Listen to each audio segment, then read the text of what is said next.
Hello विद्यार्थियों, LV classes की इस नई वीडियो में आप सभी का स्वागत है। तो आज से जो है फिजिक्स अनसॉल्व के 2020 का जो दूसरा सेट है वो स्टार्ट किया जाएगा। इसका जो पहला सेट था वो पूरा कंप्लीट करा दिया गया है।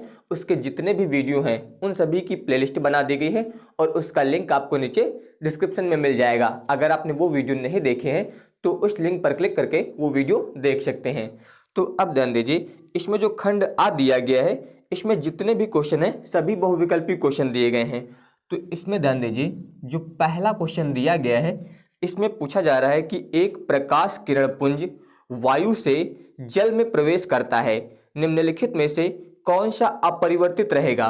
यहाँ पर आपको जो पहला दिया गया है इसमें दिया गया है वेग, और इसके अलावा दूसरा यहाँ पर दिया गया है आयाम, और इसके बाद तीसरा है तरंग दैर्ध्य,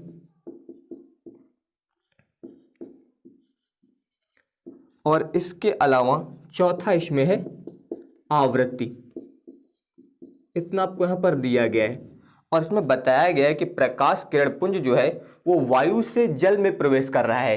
यानी कि जो प्रकाश किरण है वो वायु से कहाँ पे जा रही है, जल में जा रही है। तो वायु से जल में जा रही है, इसका मतलब यहाँ पर क्या हो रहा है, अपवर्तन हो रहा है। ये चीज आपको समझना है कि प्रकाश किरणपुंज जो है वो वायु से जल में प्रवेश कर रहा है, और जब वो वायु से जल में प्रवेश कर रहा है इसका मतलब वहां पर क्या हो रहा है, अपवर्तन हो रहा है।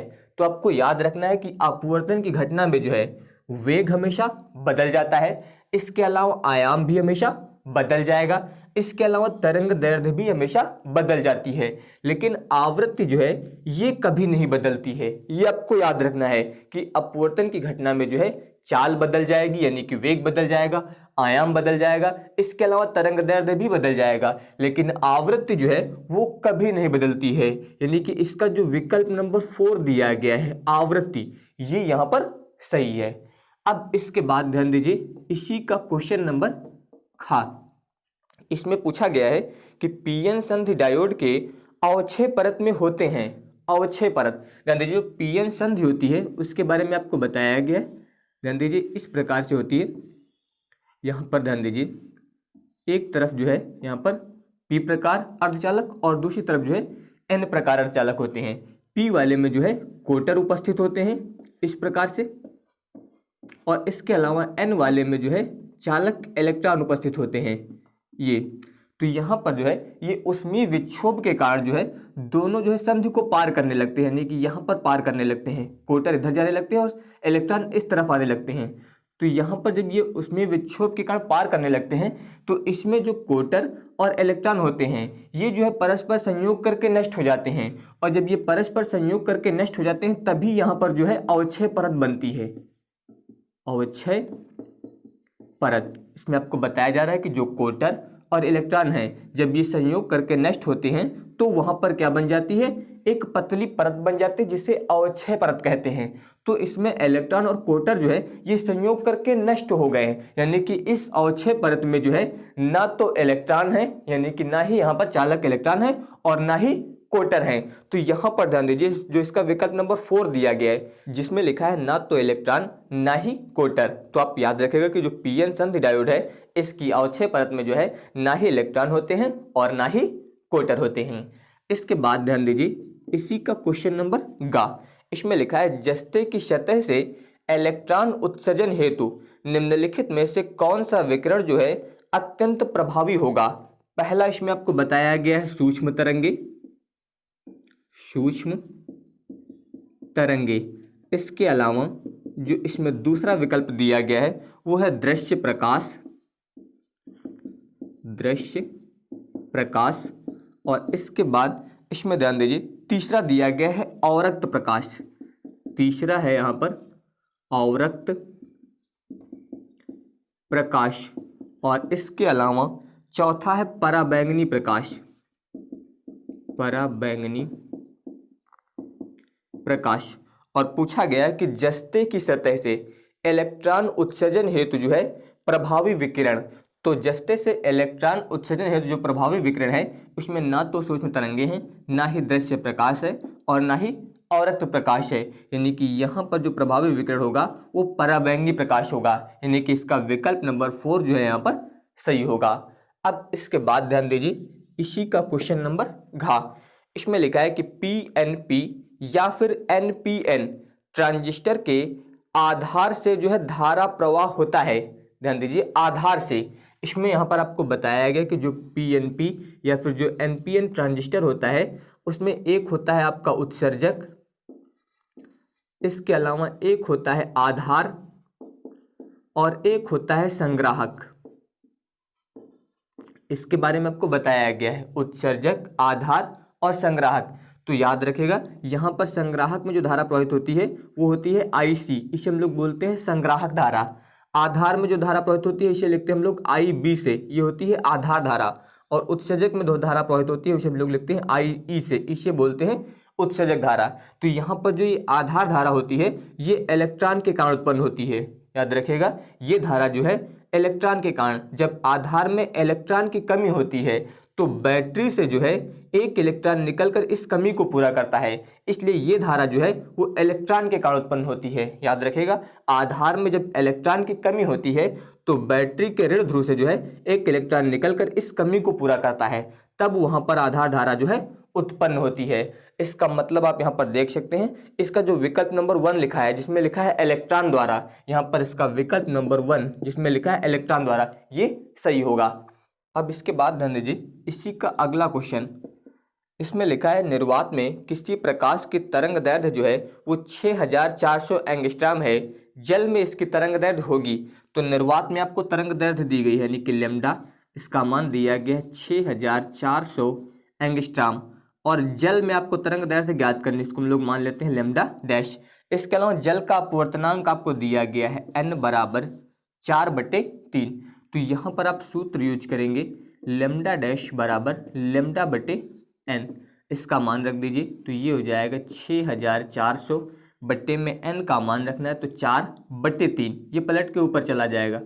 अब इसको आप 4 से कैंसिल करेंगे तो 4 × 4, 4 × 24, ये आ जाएगा 1600। 1600 का गुणा कर दीजिए तो 16 48 और इसके बाद 2 0 यहाँ पर लग जाएगा एंगस्ट्रॉम। तो अब आप यहाँ पर देख सकते हैं इसका विकल्प नंबर 3 यहाँ पर सही हो जाएगा इस प्रकार से। अब इसके बाद ध्यान दीजिए, इसी का क्वेश्चन नंबर 4, इसमें दिया गया है कि एक कुंडली के सिरों के बीच 40 वोल्ट का प्रत्यावर्ती वोल्टेज, यहाँ पर आपको प्रत्यावर्ती वोल्टेज दिया गया है 40 वोल्ट, लगाने पर जो है इसमें 80 मिली एम्पियर की धारा प्रवाहित होती है। धारा आपको बता दी गई है 80 मिली एम्पियर। तो कुंडली का प्रेरणिक प्रतिघात होगा, प्रेरणिक प्रतिघात यानी कि आपको XL का मान ज्ञात करना है। तो सूत्र होता है V बराबर I × XL। आप इसका जब मान ज्ञात करेंगे तो I बटे में आ जाएगा, यानी कि ये हो जाएगा V बटे I। XL बराबर यहाँ पर V का मान रखेंगे तो ये हो जाएगा 40 बटे में I, ये मिली एम्पियर में है, इसको आप एम्पियर में बदलिए तो 80 × 10⁻³ एम्पियर। यहाँ पर मान रख दीजिए 80 × 10⁻³ 0 से 0 काट दीजिए। XL बराबर ऊपर हो जाएगा 4, इसको जब ऊपर ले जाएंगे तो ये हो जाएगा 10⁻3, ये प्लस में हो गया है, इसके बाद बटे में आ जाएगा 8। अब इसके बाद ध्यान दीजिए 10⁻3 का मतलब 1000, और 1000 का जब इसमें गुणा कर देंगे तो ये हो जाएगा 4000/8, यानी कि XL बराबर 8×5 = 40। इसके बाद 2 0 लग जाएंगे।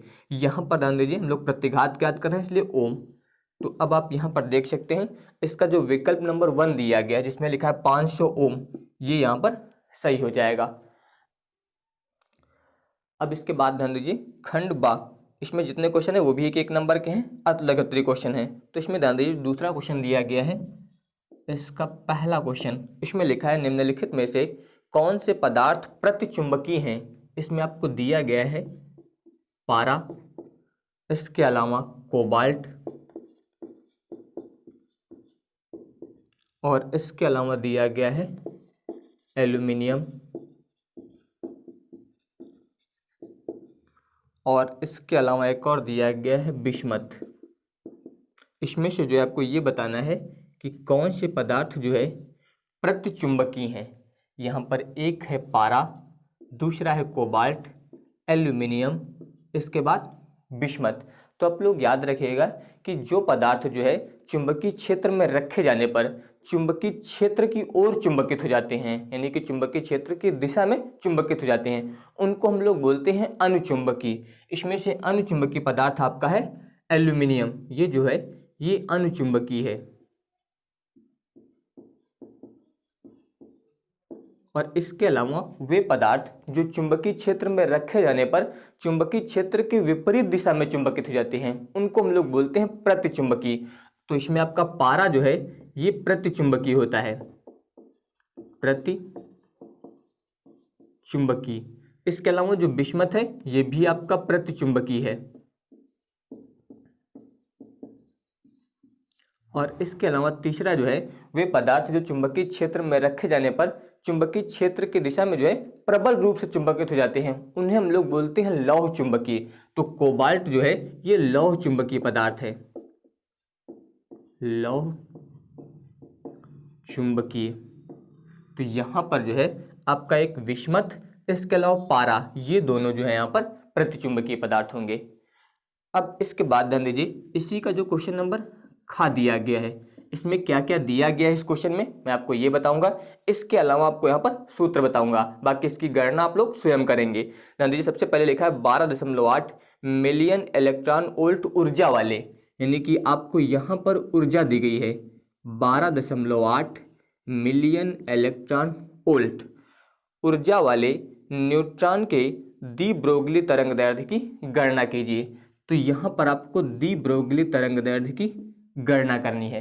ध्यान दीजिए, जो ऊर्जा दी गई है ये मिलियन इलेक्ट्रॉन वोल्ट में है। सबसे पहले तो आप इससे बदल लीजिएगा। इसको बदलने के लिए ध्यान दीजिए, ई बराबर 12.8 मिलियन को बदलने के लिए 10⁻6 से, और इलेक्ट्रॉन वोल्ट को बदलने के लिए 1.6 गुणे 10⁻⁻19 से। जब इतने से गुणा कर देंगे तो ये बदल के आ जाएगा जूल में। इस प्रकार से इतना होगा। अब आपको ज्ञात करनी है तरंगदैर्ध्य, तो सूत्र होता है लैम्डा बराबर h/√2m/e। ई यहाँ पर जो है ऊर्जा है। इसके अलावा h जो है ये प्लांक नियतांक है, इसका मान आप लोग याद रखेंगे 6.6 गुणे 10⁻34 जूल सेकंड होता है। तो h की जगह पे आपको ये वाला मान रखना है। इसके अलावा m यहाँ पर जो है न्यूट्रॉन का द्रव्यमान है, तो न्यूट्रॉन का द्रव्यमान हो जाएगा 1.67 गुणे 10⁻27 किलोग्राम। तो अब आपको h का मान पता है, m का मान पता है, इसके अलावा e का मान आपको क्वेश्चन में दिया गया है। अब इसकी गणना जो है आप लोग स्वयं करेंगे। अब इसके बाद ध्यान दीजिए, इसी का क्वेश्चन नंबर गा, इसमें लिखा है गॉस प्रमेय क्या है, यानी कि आपको जो है गॉस प्रमेय लिखना है। गॉस प्रमेय, तो गॉस प्रमेय के लिए जो है आपको इसका गणितीय रूप पता होना चाहिए। अगर आपको गणितीय रूप पता है तो आपको इसका कथन लिखने में कोई समस्या नहीं होगी। ध्यान दीजिए, इसका गणितीय रूप होता है फाई ई बराबर क्यू गुणे 1/ε0। तो अब ध्यान दीजिए, आप किस प्रकार से गॉस प्रमेय बताएंगे। आप बता सकते हैं कि गॉसियन पृष्ठ से बद्ध, याद रखिएगा, किसी गॉसियन पृष्ठ से बद्ध विद्युत फ्लक्स उस पृष्ठ के अंदर उपस्थित कुल आवेश का 1/ε0 गुना होता है। गॉसियन पृष्ठ का मतलब है काल्पनिक बंद पृष्ठ, याद रखिएगा, काल्पनिक बंद पृष्ठ, या फिर आप बोल सकते हैं गॉसियन पृष्ठ। तो अगर आप परिभाषा बताना चाहें तो आप बता सकते हैं इसमें कि किसी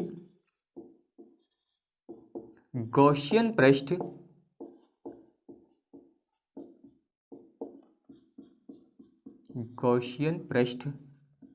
से बद्ध वैद्युत फ्लक्स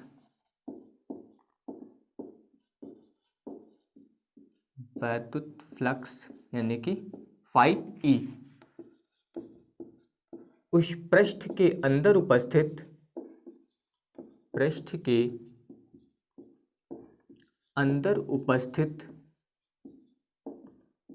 कुल आवेश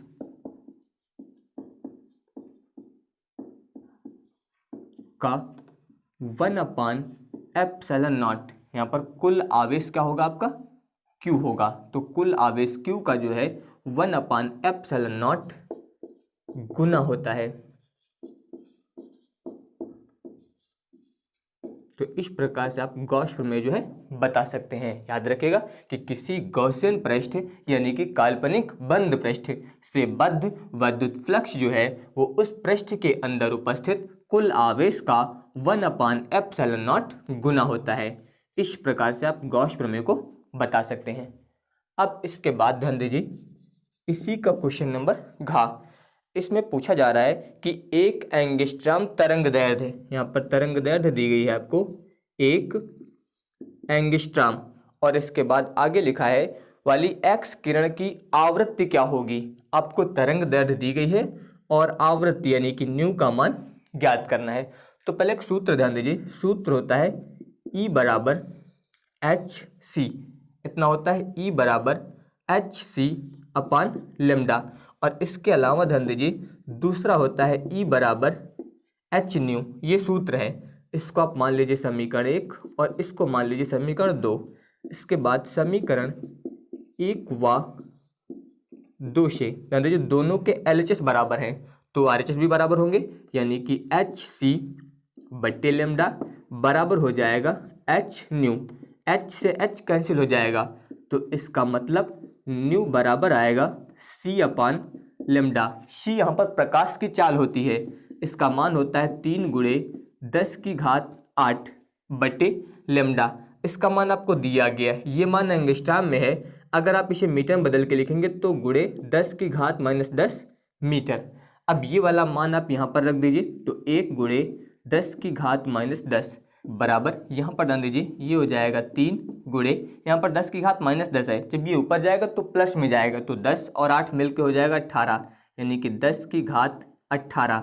यहाँ पर हम लोग आवृत्ति ज्ञात कर रहे हैं इसलिए प्रति सेकंड, ये यहाँ पर इसका आंसर हो जाएगा।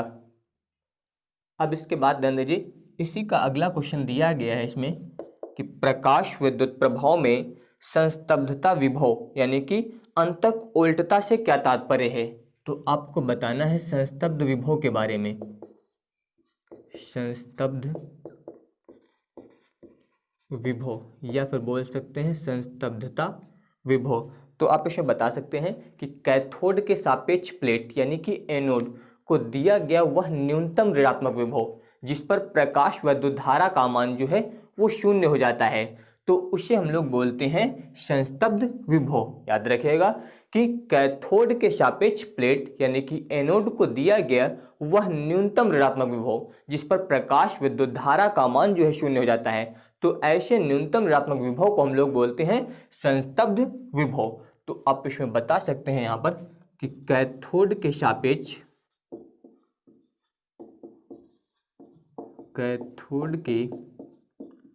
सापेक्ष प्लेट यानी कि एनोड को दिया गया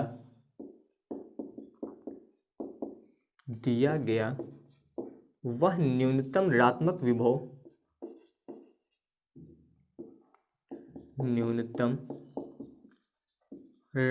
विभव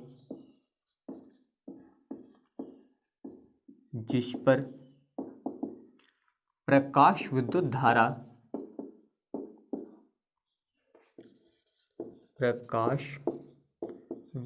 धारा का मान शून्य हो जाता है।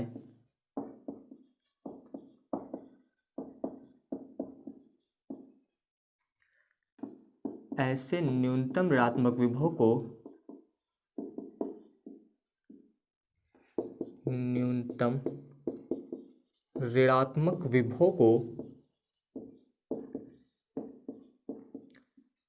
संस्तब्ध विभव कहते हैं।